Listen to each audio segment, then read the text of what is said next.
Bismillah, assalamualaikum warahmatullahi wabarakatuh. Alhamdulillahi wa kafah wa usalli wa usallimu ala habibina al-mustafa amma ba'd. Segala puji hanya milik Allah subhanahu wa ta'ala. Marilah kita senantiasa bersyukur atas segala nikmat yang telah Allah berikan kepada kita, sehingga di pertemuan kali ini kita dapat bertemu kembali dalam rangka belajar bahasa Arab. Kemudian salawat beserta salam semoga senantiasa tersampaikan kepada junjungan kita Nabi Muhammadin sallallahu alaihi wasallam. Semoga salawat beserta salam senantiasa tersampaikan kepada beliau, para keluarganya, para sahabat dan orang-orang yang senantiasa mengikuti sunnah beliau hingga akhir zaman. Baiklah, saudara-saudara dan saudari-saudariku sekalian, di kesempatan kali ini kita akan membahas tentang al-khabaru yakunu jarrun wa majrurun. Jadi khabar itu bisa berbentuk jar dan majrur. Sebagaimana yang telah kita jelaskan di pertemuan sebelumnya berkaitan dengan khabar. Khabar ini ya bisa banyak sekali bentuknya. Bisa dia isim mufrad ya, bentuk khabarnya bisa juga berbentuk jumlah, bisa juga berbentuk jar wa majrur, kemudian dzarab makan wa zaman, kemudian juga jumlah fi'liyah dan jumlah ismiyah. Adapun pertemuan kali ini kita akan membahas ya khobar itu bisa berbentuk jar dan majrur. Kenapa dinamakan jar? Karena di sana ada huruf jar. Ya, karena di sana ada huruf jar. Kemudian kenapa dinamakan majrur? Ya, setelah huruf jar harus majrur. Majrur ya itu bisa kasroh, ya bisa kasroh, bisa kasrotain. Contohnya al-masjidi, ya. Al-masjidi di sini ya, dia majrur. Majrurnya dengan kasroh, bukan dengan kasrotain karena ada al, ya, karena ada al-masjidi. Tapi kalau tidak ada alnya, maka dia fi masjidin. Karena ada al, maka dia ditulis majrur dengan kasroh saja. Di sini ada contohnya ya, al-muslimu fi al-masjidi. Al-muslimu fil masjidi. Seorang muslim itu berada atau di dalam di rumah. Di dalam rumah. Fi itu di dalam ya, al-masjidi masjid, afwan, bukan rumah tapi masjid. Al-muslimu fil masjidi. Muslim itu di dalam masjid. Seorang muslim itu berada di dalam masjid. Adapun al-muslimu, maka dia di sini adalah mubtada. Al-mubtada'u. Kenapa dinamakan mubtada? Karena dia adalah isim yang marfu ya, marfu'nya dengan doma atau domatain ya, marfu. Kemudian ada al ma'rifah terletak di awal kalimat, maka dia dinamakan mubtada. Isim yang terletak di awal kalimat maka dinamakan mubtada. Ya, al-muslimu sebagai mubtada, fi sebagai jar ya, sebagai jarun ya. Adapun al-masjidi sebagai al-majruru. Jar ini maksudnya ya huruf jar. Huruf jar tuh banyak sekali ya, huruf jar tuh banyak sekali. Di antara salah satunya adalah fi. Jadi ketika ada huruf jar yang masuk di sana, maka khobarnya berbentuk jar dan majrur. Adapun setelah fi ya, setelah huruf jar ini, maka dia wajib kasroh atau kasrotain, dinamakan majrur. Majrur itu bisa dengan kasroh, bisa juga dengan kasrotain ya. Al-masjidi. Terus di sini timbul pertanyaan, kenapa dibaca al-masjidi ya, enggak al-masjidah atau al-masjidu? Karena sebelumnya ada fi. Fi ini fungsinya ya mengkasrokan atau mengkasrotankan isim atau kata setelahnya ya. Makanya al-masjidu menjadi al-masjidi disebabkan ada fi. Fi ini huruf jar. Semua huruf jar fungsinya mengkasrohkan isim atau kata setelahnya, sehingga dibaca fil masjidi, tidak dibaca fil masjida atau fil masjidu, seperti itu. Kemudian kita akan berikan contoh ya jar, khobar jar wa majrur ya, kata yang lain.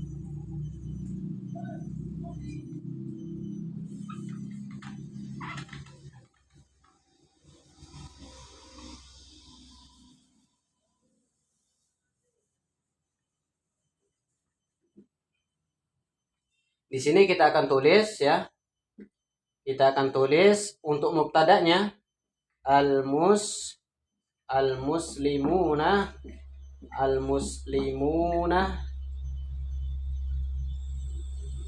ala. Ala itu di atas. Ala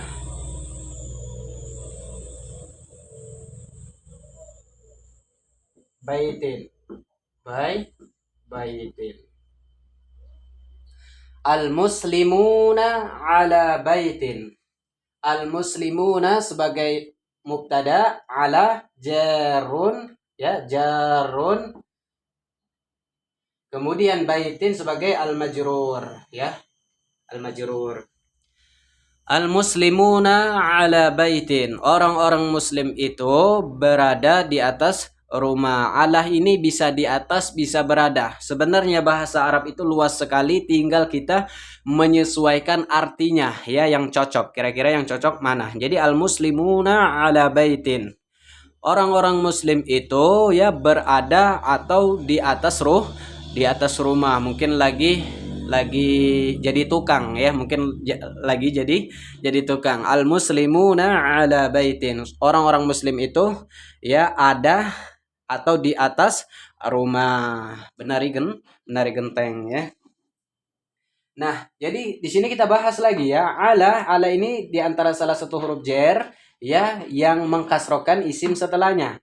Nah, sekarang kita lihat baitin. Baitin artinya rumah. Kenapa baitin ya kasrotain ya, kasrotain karena ala ini mengkasrokan kata atau isim setelahnya, sehingga baitin ini ditulis kasrotain atau kasroh saja. Kalau kasrotain tidak ada alnya, tapi kalau kasroh saja maka ada alnya. Seperti ya ditulis ala baitin. Kenapa baitin? Karena tidak ada alnya, sehingga dia ditulis kasrotain. Bagaimana kalau dia majrurnya dengan kasroh saja, maka ba ini ditambah al ya, sehingga ditulis al baiti.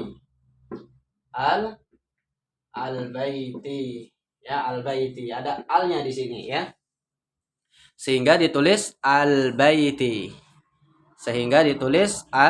al baiti.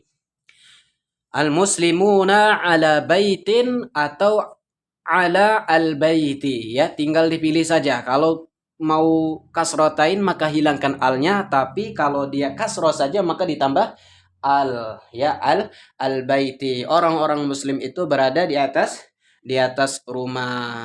Nah, seperti itu. Jadi ya, kemudian jar wa majrur ini ya, jar wa majrur ini, jar ya ala majrur baitin atau al baiti ini menjadi khobar. Menjadi khobar siapa?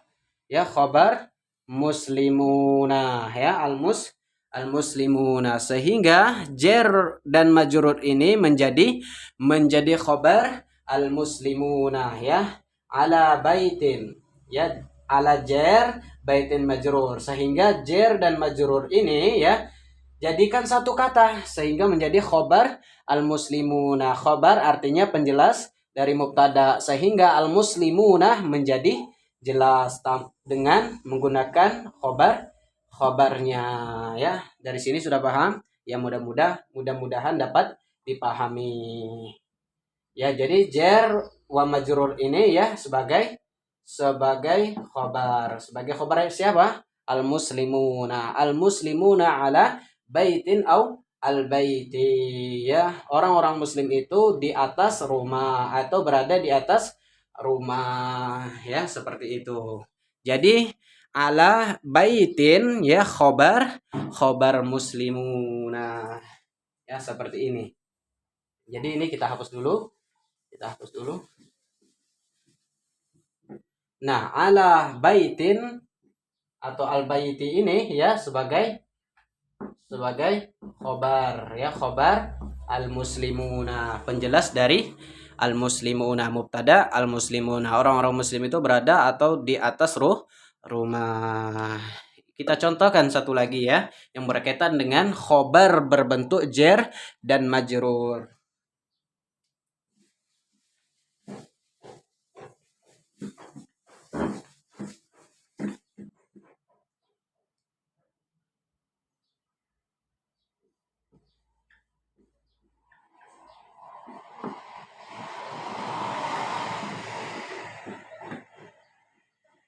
Al-mudarrisuna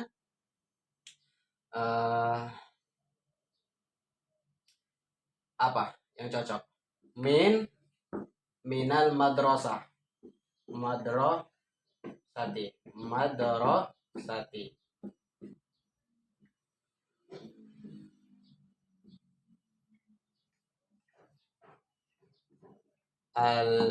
Al mudarrisuna sebagai mubtada ya, mubtada. Kemudian min jar ya. Jar, kemudian al madrasati sebagai al majrur.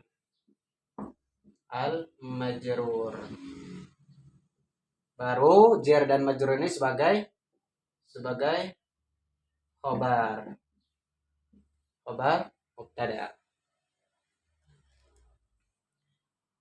Nah, thayyib ya. Jadi contoh yang lain ya dari khobar berbentuk jar dan majrur. Al-mudarrisuna minal madrasati. Para guru itu ya, atau guru-guru itu dari sekolahan. Al-mudarrisuna sebagai mubtada ya. Min ya, minal madrasati. Min harusnya di sini ditulis apa? Ditulis min. Kenapa? Ditulis minah karena di sini ada kaidah ya.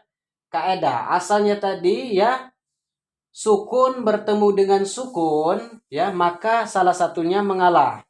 Ya, maka yang mengalah ya nun ini yang pertama, yang kedua tetap sukun. Sehingga di sini ditulis fathah menjadi minah ya, bukan min lagi. Kalau disambung minal madrasati, tapi kalau diputus-putus maka dia tetap sukun, min al madrasati.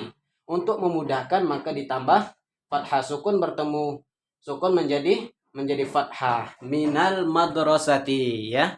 Para guru itu atau guru-guru itu ya dari sekolahan. Minah itu jar ya. Jarun atau jarun ya. Jarun.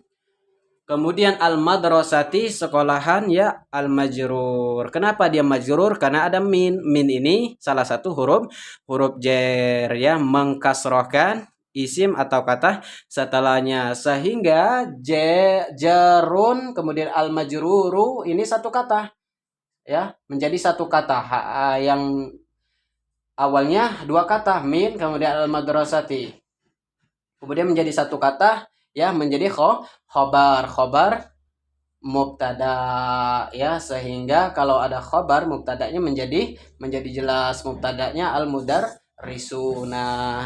Ini adalah contoh-contoh ya yang berkaitan dengan khobar yang berbentuk jar ya, wa majrur, jar majrur.